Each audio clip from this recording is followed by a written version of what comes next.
and lost the war, the gray zone. Ukraine war veterans on how Kiev plundered US aid, wasted soldiers, endangered civilians, and lost the war, the gray zone.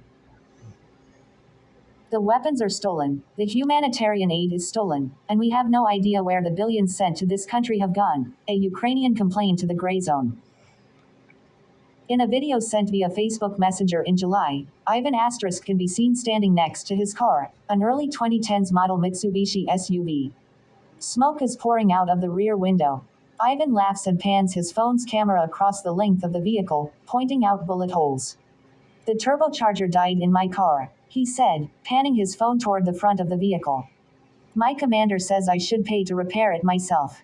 So to use my own car in the war, I need to buy a new turbocharger with my own money.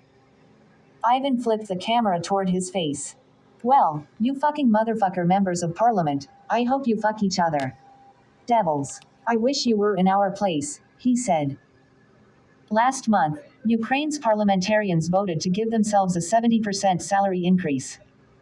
Filings indicate the raise was enabled and encouraged by the billions of dollars and euros of aid that have poured in from the US and Europe. We, the Ukrainian soldiers, have nothing, said Ivan. The things the soldiers have been given to use in the war came directly from volunteers. The aid that goes to our government will never reach us. Ivan has been a soldier since 2014. Currently, he's stationed in the Donbass region, where he is tasked with using small, consumer-grade drones to spot Russian positions for artillery targeting. There are so many problems on the front line now, he said. We don't have an internet connection, which makes our work basically impossible. We have to drive to get a connection on mobile devices. Can you imagine? Another soldier in Ivan's unit sent us a video of himself from a trench near the front lines in Donbass. According to documents, the government has built us a bunker here, he says. But as you see, there are only a few centimeters of a wood covering over our heads, and this is supposed to protect us from tank and artillery shelling. The Russians shell us for hours at a time. We dug these trenches ourselves. We have 2 AK-47s between 5 soldiers here, and they jam constantly because of all the dust. I went to my commander and explained the situation. I told him it's too hard to hold this position. I told him I understand this is a strategically important point, but our squad is broken, and no relief is coming for us. In 10 days, 15 soldiers died here, all from shelling and shrapnel.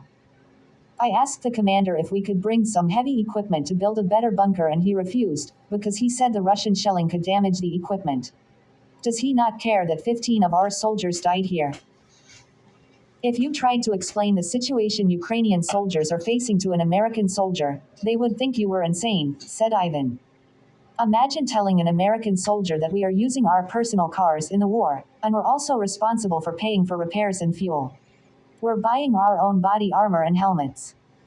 We don't have observation tools or cameras, so soldiers have to pop their heads out to see what's coming, which means at any moment, a rocket or tank can tear their heads off. Ilya Asterisk, a 23-year-old soldier from Kiev, says his unit is facing the same conditions in another part of the Donbass region. He joined the Ukrainian army shortly after the war started. He has a background in IT and knew such expertise was in high demand. If I had known how much deception there was in this army, and how everything would be for us, I never would have joined, he said. I want to go home, but if I flee, I face prison. Ilya and the other soldiers in his unit lack weapons and protective gear. In Ukraine, people cheat each other even in war, he said. I've watched the medical supplies donated to us being taken away. The cars that drove us to our position were stolen. And we have not been replaced with new soldiers in 3 months, though we should have been relieved 3 times by now. A billboard calls on Ukrainians to report Russian collaborators. Photo by Corey Pop. Everyone is lying. U.S. doctor describes shocking corruption. Samantha Morris Asterisk, a doctor from Maine, went to Ukraine in May to try to help provide medical training for soldiers. The first time I crossed the border from Poland, I had to hide my medical supplies under mattresses and diapers to prevent them from being stolen, she said. The border guards on the Ukrainian side will just take things and tell you, we need this for our war, but then, they just steal the items and resell them. Honestly, if you don't hand-deliver donations to the intended recipients, the items will never reach them. Morris and a few other American medical professionals began to hold training courses in Sumy, a mid-sized city in northeastern Ukraine. We drew up a contract with the governor in Sumy, though all they provided to us were meals and lodging, and the lodging was just us sleeping in the same public university we held our training courses in, she said. The Sumy governor had a friend, a local businessman, and he demanded that this businessman be added to the contract as a liaison between us and the city of Sumy. And as a liaison, he would get a percentage fee of the contract. Our lawyers tried to negotiate the businessman out of the contract, but the governor of Sumy wouldn't budge. We ultimately just signed the contract so we could hold our trainings. In the 2 months she spent in Ukraine, Morris says she encountered theft and corruption more times than she could count. The lead doctor at the military base in Sumy has ordered medical supplies from and for the military at different points in time, and he has had 15 trucks of supplies completely disappear, she said. The military first aid kits she had intended to give to soldiers once they graduated her training program were stolen. She saw the same kits for sale at a local market days later. I got a call from a nurse at a military hospital in the Ukrainian city of Dnipro, Morris recalled. She said the president of the hospital had stolen all the pain medications to resell them, and that the wounded soldiers being treated there had no pain relief. She begged us to hand-deliver pain medications to her. She said she would hide them from the hospital president so that they'd reach the soldiers. But who can you trust? Was the hospital president really stealing the medications, or was she trying to con us into giving her pain medications for her to sell or use? Who knows? Everyone is lying. Donated protective military equipment and combat medical supplies have flooded Ukraine's online marketplaces.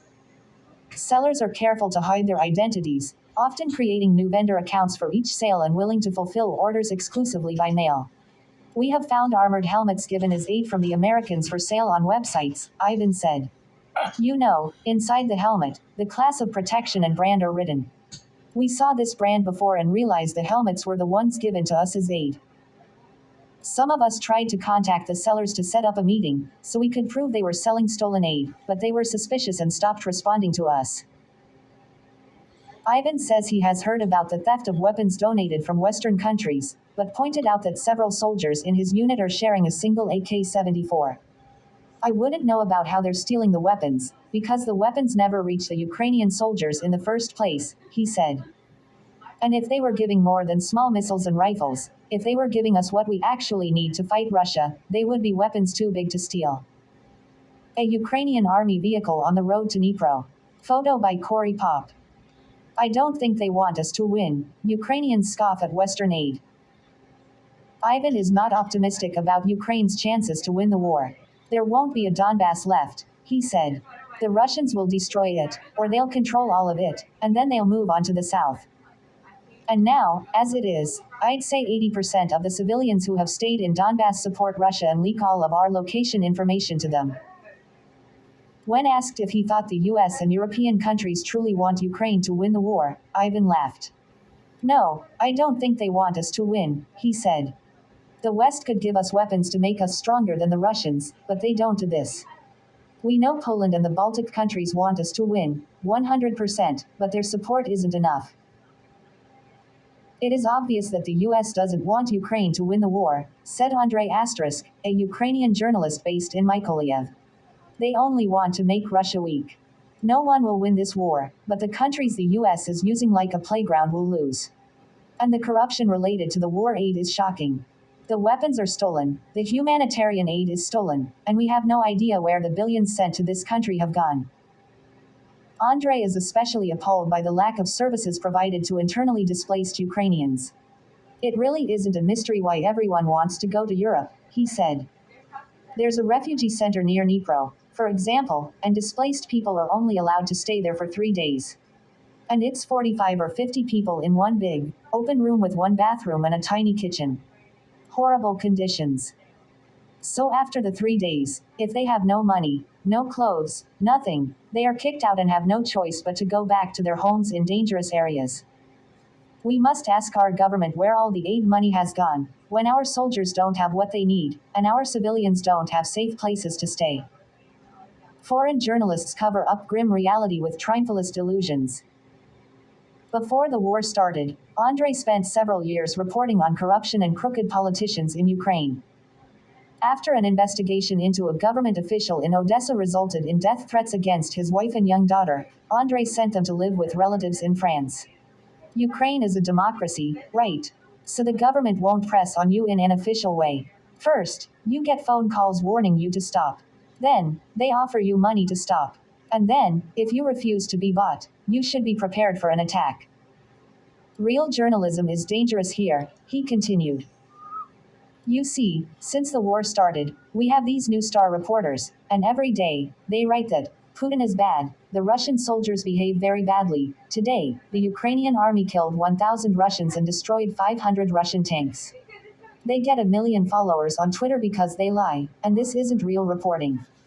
But if you write about the corruption in the armed forces, and have real examples, you won't be famous, and you'll be in trouble. Andrei has been picking up extra work as a fixer, arranging interviews and translating for foreign journalists in Ukraine to cover the war. I have worked with about a dozen journalists from different countries in Europe, he said. All of them have been shocked. They left Ukraine shocked. They said they could not believe the situation here. But this shock did not make it into any of their articles about the war. Their articles said that Ukraine is on the road to victory, which is not true. A billboard promoting the Azov Battalion in Kramatorsk. Photo by Corey Pop. Ukrainian soldiers and volunteers confirm Ukraine's armed forces endanger civilians. In July, we spent the night at a hotel in Kramatorsk and were concerned to see that neo-Nazi Azov Battalion soldiers were among the hotel's guests. On August 4th, Amnesty International published a study revealing that since the start of the war in February, Ukrainian forces have endangered civilians by establishing bases in schools and hospitals and operating weapons